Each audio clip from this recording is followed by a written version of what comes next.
welcome back to People's Corner. Today we're going to do part 2 of how to make fish sauce at home. Now it's quite a lengthy process, so I'm going to do an introduction of the ingredients that we're going to use, what the fish looks like now, and then there'll be a video of the fish sauce actually reducing in the pan.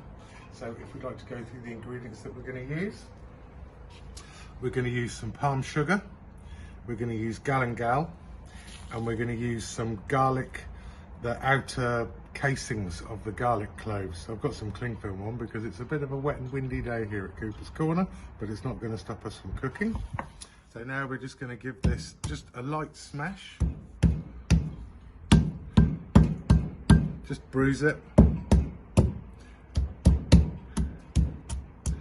So it'll break down easier. There we go.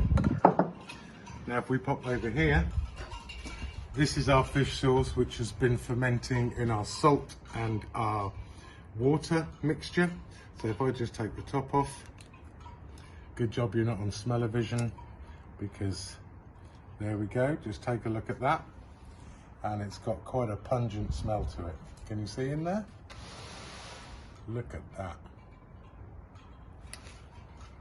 So here we are, they're the main ingredients, just palm sugar, galangal, garlic casings, and our fermented fish. So now I'll show you how to turn it into fish sauce. By the way, once it's been boiling in the pan for maybe 1 hour, 2 hours, and the fish has broken down to almost nothing, it's just a soupy liquid, then we'll be filtering it through a muslin cloth, and then the finished result will stand and just mature and will be fish sauce.